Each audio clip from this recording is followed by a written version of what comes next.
Hey guys, Bad here, and today I am back for episode number 12 of r/Nuclear Revenge. Uh, we, we did like 3 episodes of like specials, like themed ones. So today I'm just back to sort of normalcy with 4 episodes. They're all fairly short ones, so don't worry, it's not going to be too long of story time. But let's get into it with starting with this one. He grabbed me, I took everything. I'm running this on a throwaway account and on mobile. I apologize for any inconvenience. To start off, I want to clarify that I went way overboard, and at the time this story took place, I was at a bad spot in my life. I do not regret what I did in any way. So about 4 years ago, I was working as a certified nurse's aide. I later lost my job for unrelated reasons and never went back into the field for other reasons. While I was there, I was one of 4 who had trained the new people. This is only relevant as the person this involves, who will be called John, was one of the guys I trained at our facility. John, for the most part, was easy to get along with, but had a temper, and everyone was aware of it. What I didn't know at the time was that he was also fighting for custody of his child. One day, about a year into him working there, he had messed up some charting. No big deal. I fixed it and corrected him on his mistake. At first, he was confused, but I just explained that he might have gotten the charting numbers mixed up, and it was no problem. Now, for reference, we did our charting paper style at the desk located between 2 of the halls. And occasionally our residents, patients, would be sitting in front of it while chatting with us. As most of them were dementia care, they never really remembered what would be said, but regardless, we never talked about anyone by name, only room number or chart number. About an hour after this, I got done cleaning up from a resident's shower, and he came in the shower room and asked to talk to me. Sure, that's fine, as it was a private area. He made mention that he didn't appreciate me correcting him in front of people. It made sense, so I apologized and told him that it wouldn't happen again. I don't know where I went wrong, but he started getting loud about how it was his hall and no one had the right to talk to him like that. Now I'm peeved. I told him that we don't have hall leads at our facility, nor does any nursing home I have seen, excluding maybe our nurses who are in charge. And 2, I have been there for years longer than him, and apparently nothing I said while training him stuck. This didn't sit well with him. He proceeded to pin me to the wall of the shower room with his arm across my throat and my hand holding my shirt. As he held me there, he told me if I ever talked to him like that again, he was reporting me to the state for HIPAA violations. Now, HIPAA is not something I take lightly. One slip up could cost you everything in this field with a HIPAA violation. I was red with anger. My thing is I'm double this guy's size, and I didn't want to lose my job for fighting with a co-worker. The place was terrible, but I enjoyed helping the residents.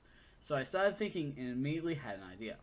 If there was one thing I knew, it was that the only thing worse for your license, the HIPAA violation, was elder abuse. So I started my scheme.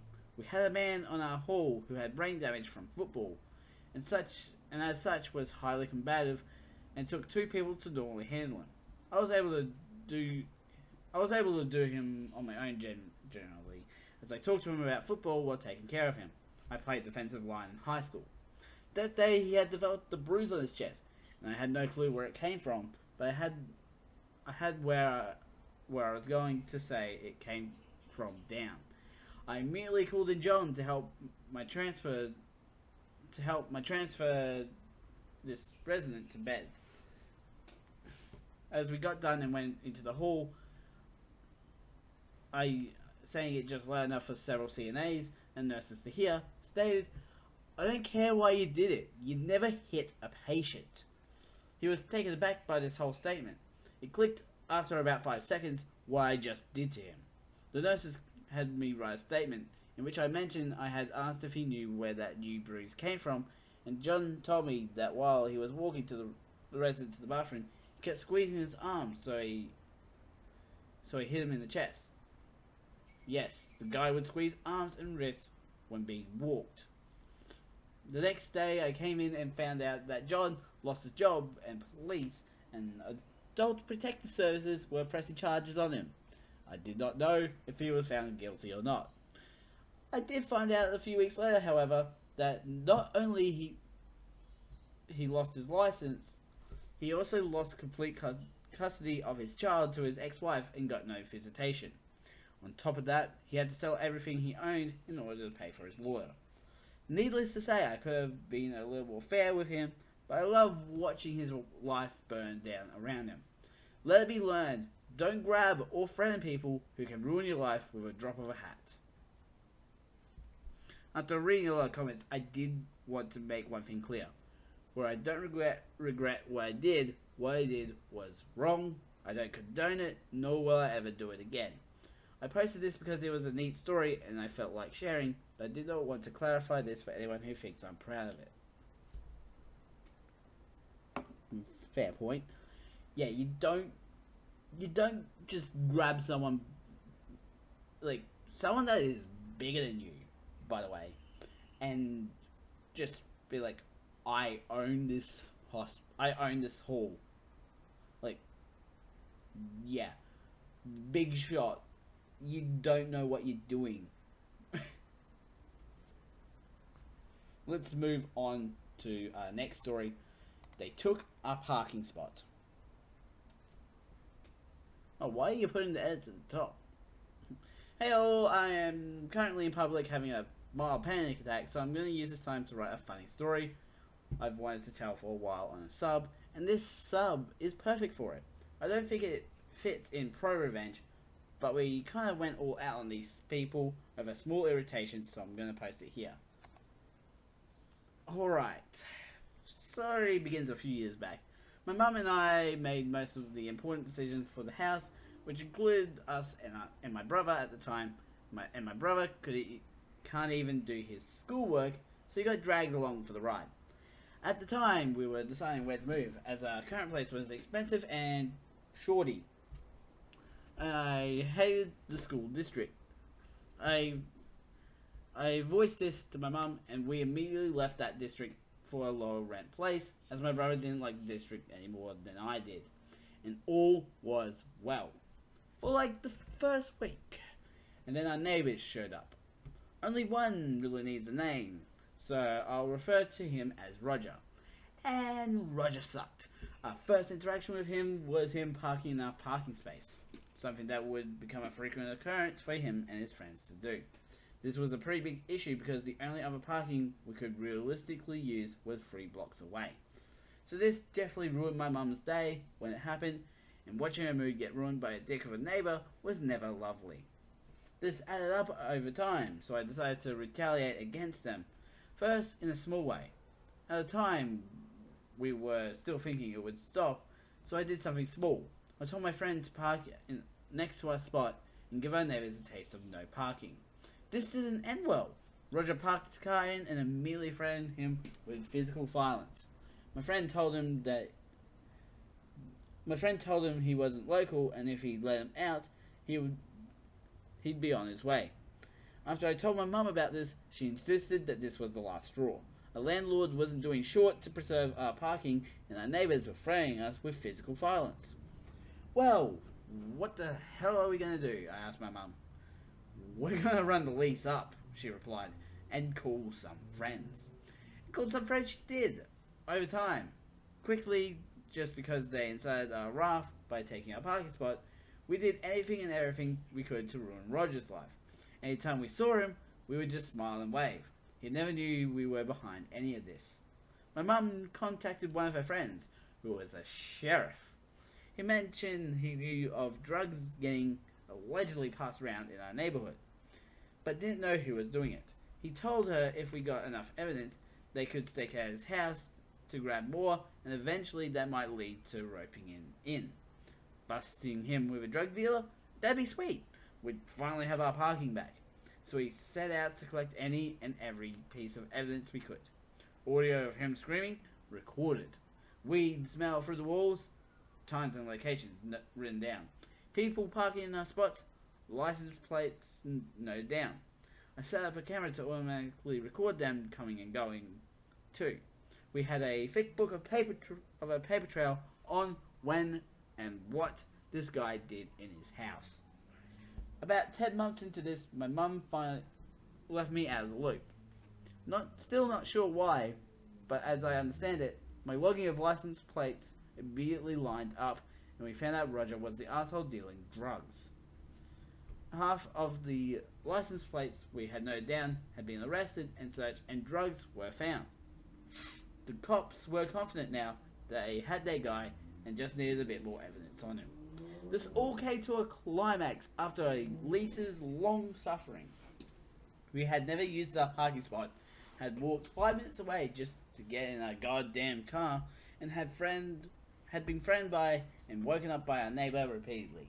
And then, just 4 days before we were to move out, it happened. 6 law enforcement cars swarmed his perimeter, 4 of which were police cars, 2 of which were from Child Protective Services. I saw the door get kicked down, the guy dragged out in cuffs, along with his wife and 3 kids removed from the household and driven in the other direction.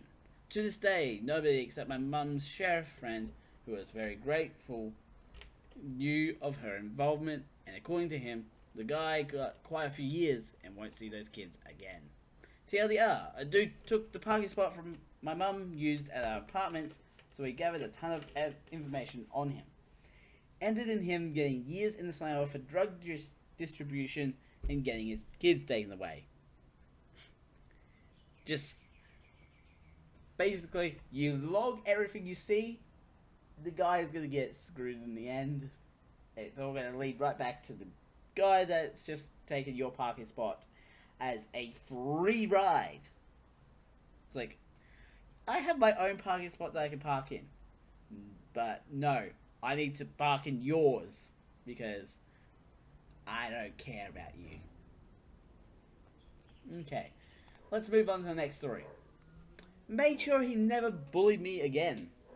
Just broke the rules at r/pro-revenge, so I'm going to post it here. It's a short story, but here goes. I was 15 at the time, this dude was 19. Over the course of 2 years, this cant humiliates me, calls me names, questions my sexuality, etc. Makes my life a living heck. I'm going to try and censor that word to heck now. My parents came to the school and he stops for 2 days. 3rd day in, he jumps me in the schoolyard, gives me a black eye and breaks my glasses. My friends who were with me managed to fend him off, but the damage was done.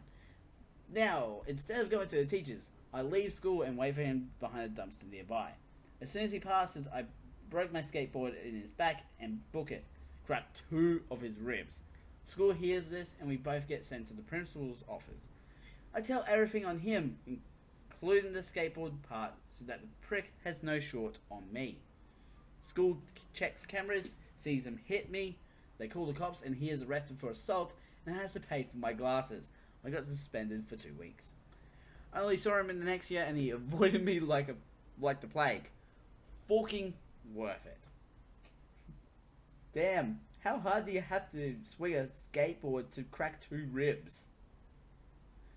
Like, seriously. Like, the physics of that doesn't really light up.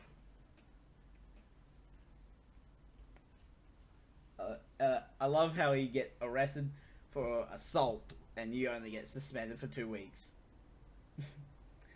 Because, like, in a way, you could say it was self-defense, but it wasn't because you jumped him, basically.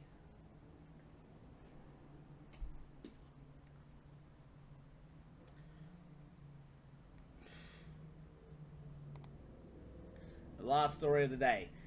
Pedo father gets short sentence. He never left the prison alive. This story has sat with me for a few years now, and I feel like I'm ready to share it. My father sexually abused me and my siblings growing up. I was the youngest of 3 siblings and was the one that spoke out, eventually getting him arrested. He only got charged with 1 count against my sister, me, and my brother. And me and my brother have spoken about what happened a few times, and both feel we never got justice for what he did. He got 4 years in federal prison as well as charges for having drugs and some illegal weapons. An assault rifle and pistol that weren't registered in Canada, by the way. For a time in my teenage years, I ended up living in a bad neighborhood, living with my gang member friends and selling drugs to pay for myself to eat. Don't judge me for that. I only sold weed, which can't kill anyone, so I feel fine about it. One day, higher up in the gang my friends were in came by our apartment because I was selling a lot of weed, and he was beginning to not like it. He gave me a boundary, and I respected him since he respected me, being just a kid trying to finish high school. The higher up, let's call him Greg, a fake name, would come by once a week to check in, but not in a bad way. And Greg actually helped me out for a month or so after meeting him. I didn't need to. So a month after meeting him, I didn't need to sell anymore. He helped with bills and groceries, etc. When I asked him why he told me he knew my. When I asked him why, he told me he knew my dad was in jail. The following story is what I remember from what he told me. The prison confirmed this story when I asked after I turned 18. Greg had been in prison for 3 years when my dad arrived at the prison. Greg and my dad turned out to be cellmates. Greg explained to me that my dad never seemed right, and over a year he managed to gain his trust. My dad revealed to him that he wasn't caught for assaulting multiple people in his charge, but didn't exactly tell him what he did. Greg, being in a semi-powerful gang, used his connections to find out what my dad did.